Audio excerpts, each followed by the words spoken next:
Hey guys, welcome back to my channel. आज मैं explain करने वाला हूँ Love Next Door Korean drama का एपिसोड 6। तो अगर आप लोगों ने इसके पिछले एपिसोड्स को नहीं दिखाई तो मेरे डिस्क्रिप्शन में प्लेलिस्ट के लिंक दे दे, जाकर चेकआउट कर लेना। इस एपिसोड की स्टार्टिंग में हम देखते हैं रियू को, जो कि अपने बचपन वाले बुक को देख रही होती है। एंड यहाँ पर हम पास्ट के सीन को देखते हैं, जहाँ पर हमें सियांग को बताता है कि मुझे याद है जब रियू का पहली बार दांत टूटा था, उसने पहली बार बाइसिकल चलाना सीखा था। अगले सीन में हम देखते हैं सियांग को, जो कि दूर से रियू को देख रहा होता है। एंड हम देखते हैं रियू ने वहाँ पर एक जगह पे सोच लिखा होता है एंड कह रही होती है मैं वापस जाना चाहता हूँ। एंड उसे देख के सियांग को कह रहा होता है इसने पहली बार अपने घर को छोड़ा था। अगले सीन में हम देखते हैं स्कूल का। रियू यहाँ पर अपने सीनियर को डेट के लिए पूछ रही होती है, लेकिन उसे सीनियर कहता है मैं तुम्हारा सीनियर हूँ तो तुम ये सब बातें मेरे बारे में मत सोचो। सियांग को हमें बताता है कि इसने पहली बार किसी को डेट के लिए पूछा था। प्रेजेंट में हम देखते हैं सियांग को रियू के वेडिंग कार्ड को देखते हुए कहने लगता है कि मैंने सोचा था कि मैं उसके बारे में सब कुछ जानता हूँ। अगले सीन में हम देखते हैं रियू को उसकी मॉम कुछ खाना पैक करके कहती है तुम ये जाके सियांग के घर दे आओ। एंड रियू उसे खाने को देने के लिए जाती है सियांग के घर। वहाँ पर जाके वो सियांग की मॉम से पूछने लगी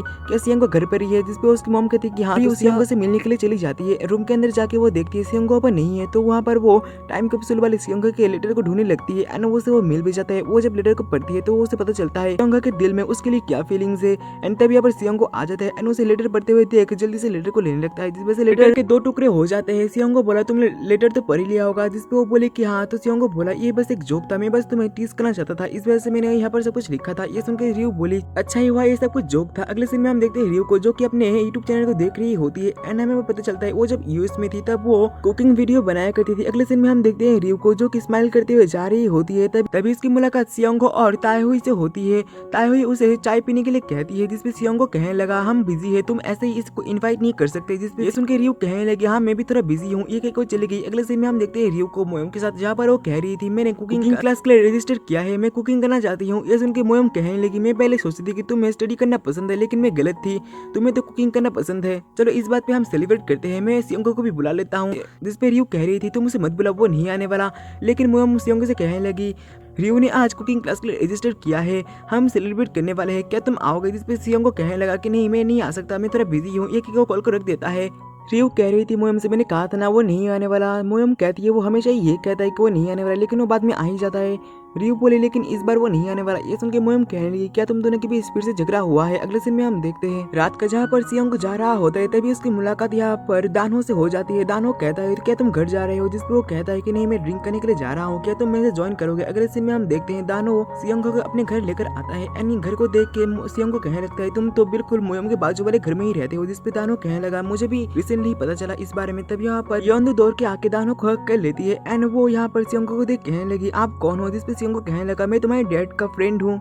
अगले सीन में हम इन दोनों को कॉफी पीते हुए देखते हैं, जहाँ पर दानो कह रहा था मेरे पास बस कॉफी ही था, वैसे तुम आज रात ड्रिंक क्यों करना चाहते थे, मैं लोगों के फेस को रीड कर लेता हूँ, इसी वजह से शायद लोग रिपोर्टर्स को हेट करते हैं, तुम मुझे बता सकते हो, शायद मैं तुम्हारी कोई हेल्प कर दूं। ये सुन के सियांग को कहने लगा ये मेरे बारे में नहीं है, ये मेरे फ्रेंड के बारे में है, असल में वो एक लड़की को पसंद करता है। एंड ये दोनों एक साथ बहुत सालों से थे, उसे कुछ भी समझ नहीं आ रहा कि वो क्या करे, इस वजह से वो उस लड़की को अवॉइड कर रहा है और वो लड़की किसी और को लाइक करती है। और उसकी मैरिज भी होने वाली थी लेकिन नहीं हुआ। ये सुन के दानो कहता है क्या तुम्हारे फ्रेंड ने उसे अपनी फीलिंग्स बताई। जिसपे वो कहने लगा कि नहीं वो डरता है अगर उसने अपनी फीलिंग्स को बता दिया तो उनका फ्रेंडशिप ना टूट जाए। एंड इनकी ये सभी बातें मोयम सुन रही थी अपने घर के गार्डन में बैठ के। एंड यहाँ पर हम पास्ट के सीन को देखते हैं, जहाँ पर हम देखते हैं मोयम उस टाइम कैप्सूल को निकाल रही होती है। निकालने के बाद वो उसमें से एक लेटर को निकालती है जो कि सियांग को था।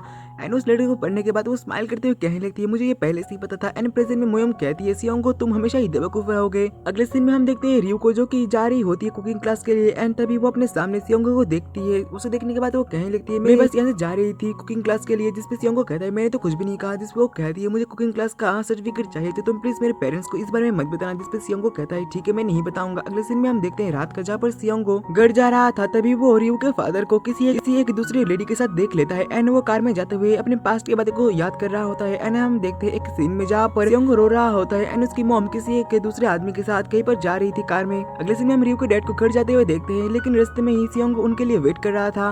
अगले दिन में हम देखते हैं इन दोनों को एक साथ, जहाँ पर सियांग कह रहा था मैं अगर सच बताऊं तो मैंने आपको एक दूसरे लेडी के साथ देखा था।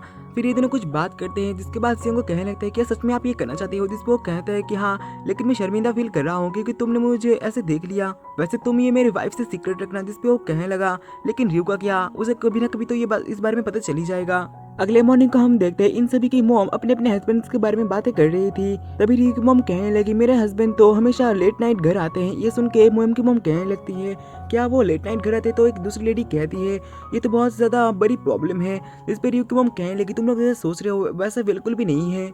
तो वो लोग कहने लगते हैं फिर भी तुम्हें केयरफुल होना चाहिए और नजर रखनी चाहिए। अगले सीन में हम देखते हैं रियू की मॉम घर आके कुछ ढूंढ रही होती है एंड तभी उन्हें एक लेटर मिलता है जो कि short term credit loan revolving credit के बारे में था। ये देख के वो उदास हो जाती है। अगले सीन में हम देखते हैं मोयम को जो कि खाना लेके जा रही होती है एंड वहीं पर ही दानो भी था जो कि उसे अपने पास ही बैठा लेता है। मोयम कहने लगी मैंने तुमसे कहा था ना कि तुम ऐसे ही युएंदो को अकेले घर में मत रखा करो। ये सुनकर वो कहने लगा वो किंडरगार्टन ओवरनाइट कैंप में गई है। वैसे तुम बहुत इम्प्रेसिव हो, मैं उम्मीद करूंगा कि तुम बाद में भी युएंदो को देखोगे। ये सुन के मोयम कहने लगी तुम उससे मुझे एक दोबारा चांस देने के लिए कहना, लेकिन या पता तुमने उससे मेरे बारे में गलत शब्द कहा हो। ये सुन के वो कहने लगा कि नहीं मैंने ऐसा कुछ भी नहीं कहा। ये सुनकर वो कहने लगी क्या युएंदो की कोई और फैमिली मेंबर है? जिस पे वो कहने लगा उसकी मॉम बहुत ज़्यादा दूर रहती है। मोयम कहती है तुम एक बहुत अच्छे डैड हो क्योंकि तुमने उसे बहुत अच्छे से पाला पोसा है, तो फिर क्या मैं उसके साथ खेलने के लिए आ सकती हूँ? ये सुनो कहने लगा हाँ तुम उसके साथ खेलने के लिए आ सकते हो। मोयम कहती तो फिर तुम मुझे ये बताओ उसे क्या पसंद है? जिस पे दानो तो ड्रंक था तो वो कहने लगता है युएंदो को एलियंस और घोस्ट पसंद है। ये सुन के वो कहने लगती है तुमने कितना ड्रिंक किया है? लेकिन तभी दानो यहाँ पर बेहोश हो जाते हैं। अगले सीन में हम देखते हैं मोयम उसे घर ले जा रही होती है लेकिन वो उसे घर के सामने ही रख के चली जाती है। अगले सीन में हम देखते हैं रियू के डैडी जब घर आते हैं तो रियू की मॉम उनके ऊपर गुस्सा करने लगती है कि तुमने रिवॉल्विंग क्रेडिट के लिए क्यों अप्लाई किया था। इतने में यहाँ पर रियू और दोंगजिन भी आ जाते हैं। रियू की मॉम कह रही थी तुमने दोबारा पैसे के साथ छेड़छाड़ की, क्या तुमने वो पैसे तुम्हारे किसी फ्रेंड को लोन दिया है या फिर तुम गैम्बलिंग खेल रहे थे या फिर तुम्हारा कोई अफेयर चल रहा है? ये सुन के डैड बोले क्या तुम्हें मेरे ऊपर कोई जरा भी ट्रस्ट नहीं है? ये सुन के वो कहने लगती है मैं भला तुम्हारे ऊपर यकीन कैसे कर लूं? डैड बोले मेरे पास कोई और चॉइस नहीं था। ये सुन के रियू बोले आखिरकार हुआ क्या है? तो डैड बोलने लगे एक एक्सीडेंट हुआ है एंड हम फ्लैशबैक से देख पाते हैं रियू के डैड के शॉप में दो फूड ब्लॉगर आए थे जो कि डैड को बुला रहे थे क्योंकि उनके फूड में एक बाल निकला था। डैड जब वो देखने के लिए जाते तो गलती से एक लड़के के ऊपर वो सूप गिरा देते हैं। वैसे उस लड़के का वॉच खराब हो जाता है एंड वो लड़का कहने लगता है ये वॉच 30 मिलियन वॉन का है। जिस पे रियू के डैड शॉक रहते हैं एंड कहते हैं मैं इसके रिपेयर के पैसे दे दूंगा। जिस पे वो लोग कहने लगते हैं ये बिल्कुल ब्रांड न्यू है, तुम्हें इसके पूरे पैसे देने होंगे। अगले सीन में हम देखते हैं रात का जहाँ पर रियू के डैड ड्राइवर के लिए जॉब अप्लाई कर रहे थे। बाद में वो एक आदमी को ड्राइव करके घर छोड़ने के लिए जाते हैं एंड हम फिर उस सीन को देखते हैं जब सियोंगहो ने रियू के डैड को दूसरे एक लेडी के साथ देखा था। असल में वो उस लेडी को घर छोड़ने के लिए जा रहे थे। बाद में वो अपने शॉप के अंदर आके वो उन दो लड़के को कॉल करके कहते हैं मेरे पास अभी 20 मिलियन वॉन ही है और मैंने वो डिपॉजिट कर दिया है। प्रेजेंट में ये सब कुछ सुन के मॉम कहने लगती है कि तुमने क्या उन लोगों को पैसे दे दिए हैं? तुम्हें कैसे कर सकते हो? तुमने अकेले ये सब कुछ क्यों हैंडल किया? तुम हमें बता भी सकते थे। इस पे डैड बोले कि मैं इस फैमिली के लिए कुछ भी नहीं कर पाता हूँ, मुझे बस खाना बनाना आता है। मेरे पूरे लाइफ में मैंने कुछ भी नहीं किया है इस फैमिली के लिए। ये कह के वो गुस्से में जाने लगे। जिनके पीछे रियू भी जाने लगी। ये देख के वो दौड़ने लगते हैं, जिस वजह से वो नीचे गिर जाते हैं। रियू कहती है कि आप ठीक हो ना डैड? बाद में वो रियू से माफी मांगने लगते हैं, जिसपे रियू बोले डैड आप माफी मत मांगिए, हमें पुलिस को रिपोर्ट करना चाहिए। जिसपे वो कहने लगे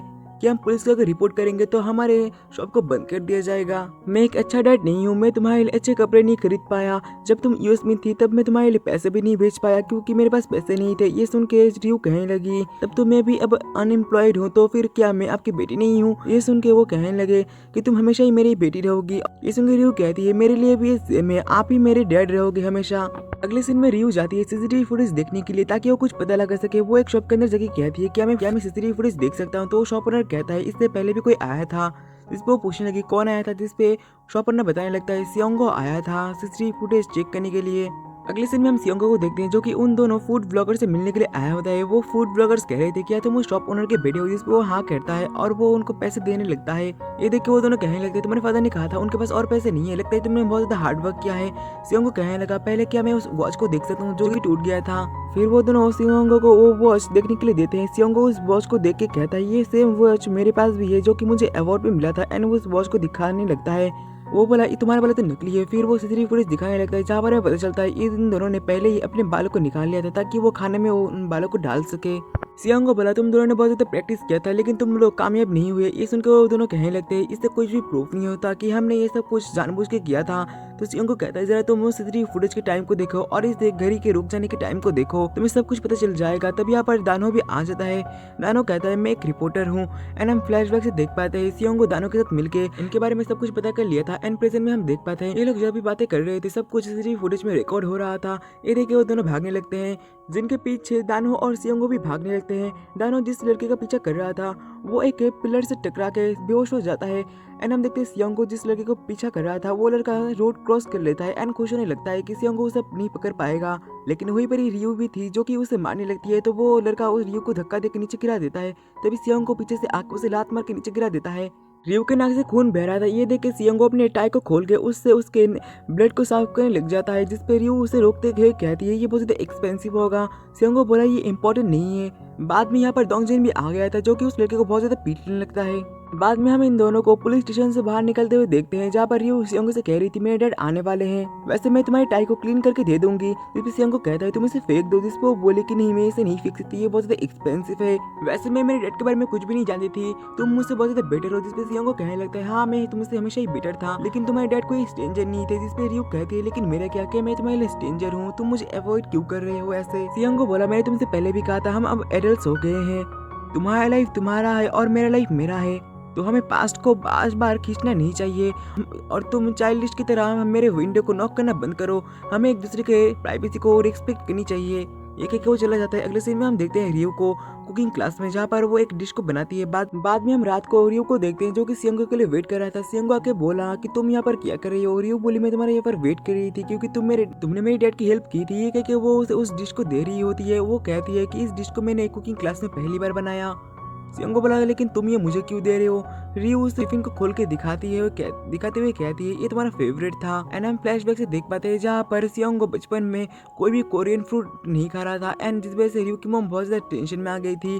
तभी रियू एक फूड को लेकर जाके उसे देती है लेकिन सियांगो उसे भी खाने से मना कर देता है। रियू बोली देखो ये रेनबो की तरह है, जिसे सुन के सियांगो उस फूड को खाने लग जाता है। प्रेजेंट में सियांगो बोला तुमने ये सब कुछ याद क्यों रखा। जिस पर रियू बोली मैंने याद नहीं रखा था, मेरे दिमाग में आ गया था अचानक से क्योंकि हम सालों से फ्रेंड्स थे। ये सुनकर सियांगो बोलने लगा क्या तुम मेरे बारे में सब कुछ जानते हो। मैं कितनी बार बोलूँ ये सब कुछ पास्ट था। ये सुनकर रियू कहती है तुम ऐसे क्यों कह रहे हो। जिस पे वो कहने लगा कि हम अब बच्चे नहीं रहे, प्लीज तुम मुझे अकेले छोड़ दो और मेरी लाइफ में इंटरफेयर करना बंद कर दो। रियू बोले कि नहीं मैं ऐसा नहीं करूंगी, मेरी मर्जी में जो मर्जी वो करूँ। ये सुनकर सियांगो बोला तुम्हारी वजह से मैं मेरे दिमाग को खो दे रहा हूँ। ये कह के वो गुस्से में चला गया। रियू सोच रही थी मैं उसके बारे में सब कुछ जानती हूँ। एंड यहाँ पर हम पास्ट के सीन को देखते हैं जहाँ पर रियू कहती है हमें कि सियांगो ने पहली बार बनाना मिल्क पिया था, उसने पहली बार स्विमिंग करना सीखा था जबकि मैं रो रही थी। एंड हम यहाँ पर हाई स्कूल के सीन को देखते हैं जहाँ पर रियू पढ़ाई कर रही थी। तभी पीछे से एक लड़का आके उसके गर्दन को पकड़ लेता है जो कि सियांगो था। सियांगो को देख रियू कहने लगती है तुम इतने लंबे कैसे हो सकते हो, आखिरकार तुमने फ्रांस में जाके क्या खाया था।